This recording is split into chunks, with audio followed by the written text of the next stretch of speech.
पायी पायी सगळ्या तीर्थयात्रा करत ते वणीगडावर पोहोचले। मग मनी आनंद मावेनासा झाला। जागोजागी त्यांनी भिक्षा सुद्धा मागितली। मग त्या गडावर काय केले बघा, दोन्ही हात जोडून त्या अंबाबाईला साकडं घालू लागले। ते कसे बरं?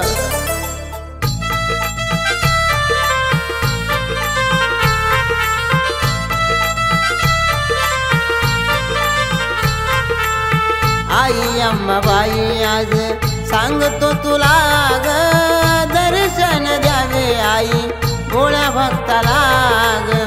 आई अंबाबाई आज सांगतो तुला ग, दर्शन द्यावे आई भोळ्या भक्ताला ग।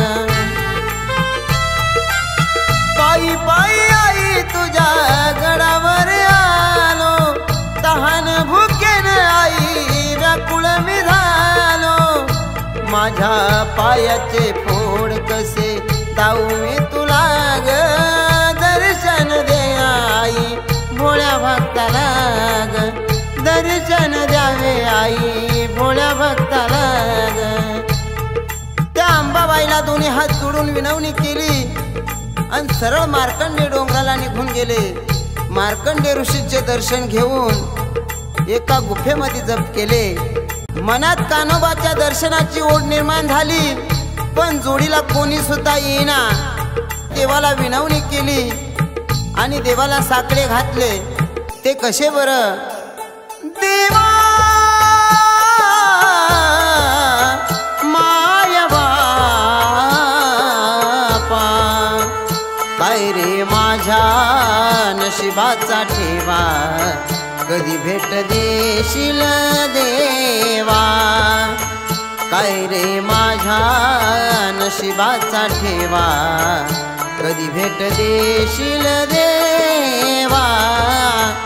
कधी भेट देशील देवा, कधी भेट देशील देवा।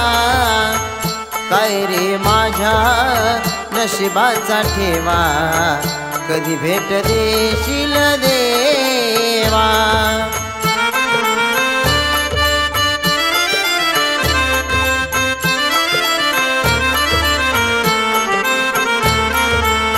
तूच माझा माता पिता, तूच माझा अन्नदाता। तूच माझा माता पिता, तूच माझा अन्नदाता।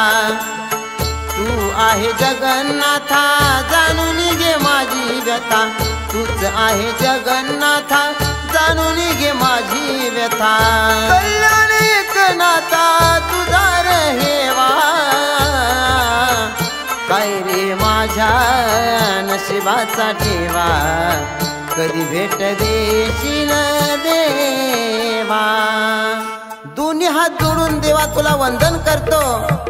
मला तुझ्या दर्शनाची ओढ लागली, मला तुझ्या मढीची वाट सुचायला मदत कर, अशी देवाला विनवणी केली।